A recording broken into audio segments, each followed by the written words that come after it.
Hi, this is Maria Jones at Cointelegraph channel with a rundown of the hottest news stories from across cryptocurrency this week. Dubai has officially launched the world's first state cryptocurrency. The cryptocurrency named mFash will be used for payments of both governmental and non-governmental services. Ali Ibrahim, Deputy Director General of Dubai Economy, states the token will be considered legal tender for these services. From daily coffee to children's school fees to utility charges and money transfers, the flexibility and convenience of cryptocurrency makes it win-to-win for Dubai. The government is strongly pro-blockchain and sees it as the next major wave in paradigm-changing technologies. Ibrahim continued, stating the fast-paced environment and incredible willingness to adopt innovative technology has made Dubai the perfect place for us to do business. This project is just the latest example of Dubai forward-thinking adoption. The state is seeking to become a fintech hub for the Eastern world, and a new cryptocurrency is certainly moving the country's adoption paradigm in that direction. Where has all the money gone? The upside to this move are clear.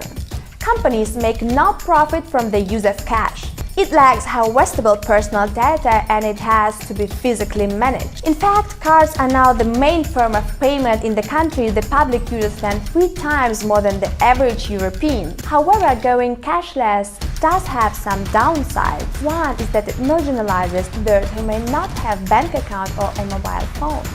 The other is the privacy issues it raises. Every transaction is surveyed and traceable, something that cannot be said for cash. By the way, Bitcoin may provide a solution. It does not require its users to have a bank account, and it also allows the user to spend their money, if not totally anonymously, in a way that is close enough to mimic the anonymous usage of cash. Sweden, along the other Scandinavian countries, are committed to going cashless. Whether Bitcoin and the blockchain will be the basis for this change remains to be seen. Although it doesn't look like we'll have to wait long to find out. Switzerland's Crypto Valley Association, CVA, has launched a legal framework for tokenized assets. The CVA consists of a number of Bitcoin and blockchain's best-known companies. It distributed the paper on behalf of blockchain legal firm MME and tokenized ecosystem provider Blockhouse. MME partner Dr. Luca Müller explained that a common understanding of the underlying nature of different kinds of cryptographic tokens would allow policymakers to construct thoughtful and enforceable legal and regulatory frameworks. The scope of the new framework is technically in-depth and covers a range of related subject matter. At the heart of this document is the newly coined blockchain crypto property. BCP is essentially digital information that contains all elements of a property right that is registered on a blockchain or an alternative digital ledger, which can be transferred via a protocol that may carry out additional function governed by a smart control system following coded or manual input. CVA's president Oliver Bursman stated, MME BCP concept is an important contribution to the debate. It can be of immense use to both regulators seeking to understand cryptocurrencies and investors looking to evaluate their risks. An agreed-upon framework will provide investors and issuers with standard tools to evaluate, mitigate, and communicate risk in token design and launches. It will also demonstrate more constructive ways of regulating Bitcoins than bans or similar moves.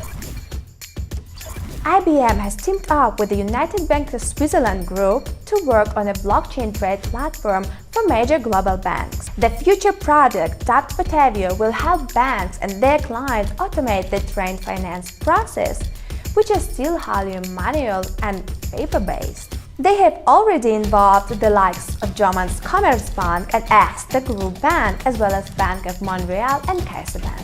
This is another investment into blockchain by IBM, which has already seen considerable success in the space. Batavia's remit remains fairly vague at this early stage. However, it should focus on error reduction by giving all trade finance parties an identical self-updating ledger to replace manual in-house record keeping. A pilot is expected to take place in Q1 of 2018. Meanwhile, IBM's various blockchain efforts have earned its pole position in a survey this month, which named the corporation as the top 2 enterprise provider. IBM came first with 33% of the vote and Microsoft a distant second with only 20% of respondents favoring its blockchain solutions. New transferred blockchain-based cloud platform by Oracle and its leading competitors. Oracle has announced the launch of its blockchain-based Oracle Cloud platform in 2018. The platform will have businesses employ the technology for supply chain management and smart contracts. According to Amit Zaveri, Oracle Cloud Platform Senior Vice President, the technology has the capability to fundamentally transform how businesses are done, making business-to-business interaction more secure, transparent, and efficient. The Oracle Cloud Platform is designed to offer pre-assembled tools for business enterprises to use for operations that require contracts, transactions, and tracking. The platform is developed on top of Linux Foundation's open-source blockchain called Hyperledger Fabric. Hyperledger Fabric is a private digital ledger that is designed to be very difficult to tamper with. Oracle has been a member of a Hyperledger project since September 2017. Similar moves from the tech giants may just be the very push that blockchain needs to sustain its growth within the commercial space. For the very latest news and events from the crypto scene, check out Cointelegraph.com and subscribe to our YouTube channel. If you would like to ask me a question or share your story with us, just leave a comment right here and see you next week.